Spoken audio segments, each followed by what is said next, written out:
en derecho procesal penal, en derecho de seguridad social, en derecho tributario y en el derecho privado también, en lo que tiene que ver con la parte de sociedades comerciales, derecho comercial, derecho de familia, entre otros más. Igualmente nos iniciamos a temprana edad también en la judicatura. Primero aspiramos a defensor público ganando el concurso de oposición y luego graduándonos de la escuela con el más alto índice académico de mi promoción como defensor público.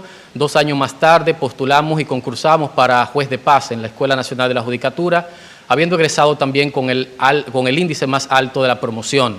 Inicié como juez de paz ordinario en La Romana, luego juez de paz especial de tránsito, juez miembro del Tribunal Colegiado del Distrito Judicial de La Romana, juez presidente de la Cámara Civil y Comercial del mismo Distrito Judicial, para luego ser ascendido a juez miembro de la Corte de Apelación de San Pedro de Macorís y más tempranamente promovido a juez miembro del Tribunal Superior de Tierras del Departamento Oeste, en este caso con asiento en El Ceibo. Honorables miembros consejeros, me presento ante ustedes como el juez de corte o su equivalente más joven de este país, con 39 años de edad, y mi aspiración va en el sentido de que tomen ustedes en cuenta que desde que fue insertado el Consejo Nacional de la Magistratura en la Constitución del 94 hasta la fecha, nunca se ha escogido a una persona con menos de 40 años. Yo creo que la juventud, la preparación, la dedicación y el sacrificio también deben ser reconocidos para poder permitir que las personas jóvenes también podamos ocupar un sitial, un escaño dentro de las denominadas altas cortes. De hecho, dentro de este magno consejo tienen ustedes una representación joven, como es el consejero Víctor Fadul, que en contemporaneidad tenemos más o menos la misma edad y es una muestra de que los jóvenes también podemos. Así que, consejeros, me pongo en sus manos. Bueno, muchas gracias, doctor. Lo felicito por sus éxitos a temprana edad y su formación y deseo de superación. Eso es un ejemplo que los jóvenes deben de seguir. Gracias, señor. Quisiera ver si tienen los consejeros alguna pregunta para el doctor Argenis García del Rosario. Sí, el magistrado Luis Henry Molina. Buenas tardes, magistrado García del Rosario. Buenas tardes. En materia de protección de derechos sociales, ¿el Estado puede invocar la falta de recursos económicos para no cumplir un derecho o prestación consagrado en la Constitución o en las leyes? Bueno, en sentido general, si nos vamos a la letra del artículo 147 de la Constitución de la República, partiendo de los servicios públicos, que es uno de los principales mecanismos a través de los cuales se materializan los derechos sociales, entendería que no. El Estado está en la obligación de sostener los servicios, principalmente los servicios básicos o domiciliarios, como se le denomina en otras latitudes, y por eso el artículo 243 de la Constitución de la República manda la obligación de todo ciudadano a contribuir con las cargas del hogar del Estado, y por supuesto el Estado está en la obligación de priorizar las necesidades básicas de cada ciudadano. A final de cuentas, como establecía la Constitución de Cádiz, la cual fue inspiradora de la Constitución dominicana, el objeto de todo gobierno es la felicidad de su gente. Y la felicidad de su gente se materializa justamente dándole y satisfaciendo las necesidades básicas a través de cualquier derecho social, que en este caso representa la vida misma. Sí, ahora le damos la oportunidad al senador Bauta Rojas Gómez, consejero.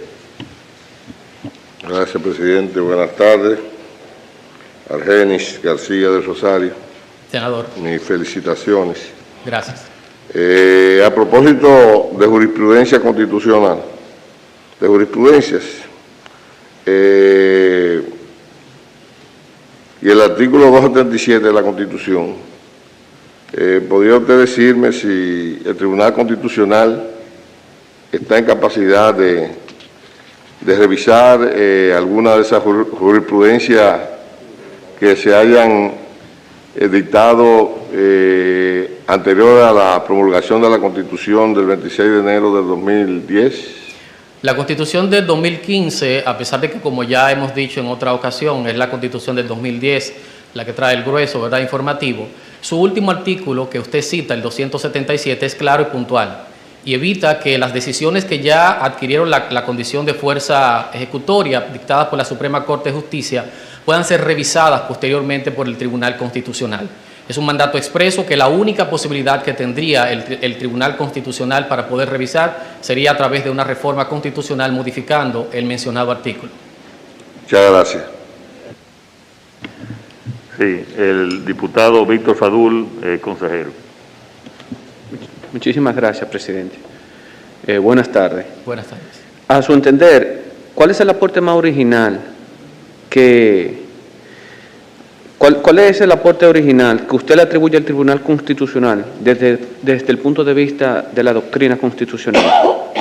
Bueno, yo creo que el Tribunal Constitucional, primero, es un tribunal joven. Recordemos que el Tribunal Constitucional, después de la Constitución del 2010, 2011 y luego la promulgación de la Ley 137-2011, en 3 funciones, es relativamente corto. Sin embargo, ha ido tomando en cuenta parámetros principalmente de la Corte Constitucional de Colombia, donde muchas de las decisiones que se han tomado son igualmente precedentes que se han convertido ya para todo el territorio nacional. Sin embargo, dentro de la innovación o la originalidad tiene mucho que ver con las decisiones que abarcan la idiosincrasia nuestra. Por ejemplo, el tema que tiene que ver con las relaciones consensuales o de hecho. Es un evento que la Constitución de la República lo establece a propósito de las leyes que todavía el Congreso no ha todavía votado. Establece el 55.5 de la Constitución la necesidad de crear una legislación en ese sentido. Sin embargo, ha sido la labor jurisprudencial, no solamente del sistema ordinario, como le llamamos, del Poder Judicial, sino también del Tribunal Constitucional, más recientemente el que ha tenido que puntualizar de una realidad dominicana en la que viven más de cientos de miles de dominicanos en el país y que, a pesar de no tener una legislación, gracias al sostenimiento de esta jurisprudencia es que hemos podido los jueces hacer justicia en una cantidad de casos que llegan a las instancias judiciales. Muchas gracias. Bien. La magistrada Nancy Salcedo. Gracias, honorable presidente. Buenas tardes, magistrado García. Buenas tardes. Todos sabemos lo que están padeciendo a nivel mundial con esta crisis sanitaria. Lo reflejan estas mascarillas. Quería hacerle una pregunta. Bueno, una posición suya, ¿no?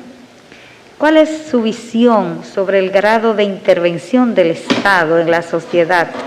¿Usted está a favor de un Estado solidario o un Estado intervencionista o subsidiario? Quiero saber cómo el pensamiento suyo al respecto. Bien, precisamente el día de ayer participaba en un taller, en un curso que se estaba impartiendo por la modalidad virtual a propósito de una formación profesionalizante en contratación pública, y participaba junto a otros docentes internacionales conjuntamente con magistrados de España. Y una de las cosas que se destacaba era justamente la labor del Estado en momentos como el que estamos viviendo, el momento de pandemia. El Estado intervencionista ciertamente puede ser una de las salidas, pero para mí yo creo que la solidaridad del Estado frente a situaciones reales de carestía que tenemos la mayoría de las familias dominicanas, creo que es el primer eslabón. Yo soy un ejemplo de eso, y perdonen que me ponga de ejemplo, pero yo vengo de los vagones de caña, yo vengo de un batey, yo vengo literalmente de tragar polvo. Y si no hubiese sido por las posibilidades que el sistema tan criticado de nuestro país, de la educación, me ofrecieron, de un Estado solidario, de un Estado que permitiera llegar hasta donde hoy Dios me ha permitido, no hubiese sido posible. Más que intervenir, solidaridad. Dar la mano a quienes los más necesitan, sin convertirse naturalmente en un Estado paternalista, que yo creo que es muchas veces el error quizás de algunos sistemas estatales. No simplemente dar los medios, sino permitir que se desarrollen, para que luego cada quien pueda desarrollar sus fines naturales y sociales, como manda la propia Constitución de la República.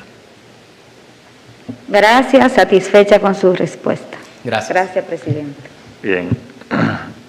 ¿Alguna pregunta más? Yo quería hacerle una pregunta, doctor. Se ha discutido en el Tribunal Constitucional un acuerdo aduanal y migratorio de prechequeo, llamado el pre-clearance en inglés, para facilitar que el turismo en los aeropuertos dominicanos, de tal manera de que especialmente no para Estados Unidos, cuando salgan de los aeropuertos dominicanos ya estén en territorio norteamericano. Eso lo tienen varios países, desde Canadá, Bahamas, para facilitar el turismo. ¿Cuál es su opinión? porque eso ha estado en discusión durante mucho tiempo en el Tribunal Constitucional.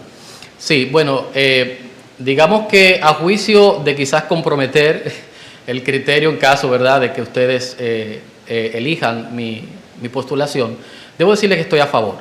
En muchos de los países de la región, como usted mencionan, esto es una actividad que ha facilitado, digamos, no solamente la rapidez, sino también muchas veces el turista lo que viene a un país como el nuestro, que lo que presenta como primera carta de presentación, valga la redundancia, es el turismo, es justamente evitar ese estrés y a ese sometimiento tan rutinario y tan estricto que muchas veces se someten. Yo creo que un acuerdo de esta naturaleza, más que alejarnos de las reglas internacionales, nos acerca.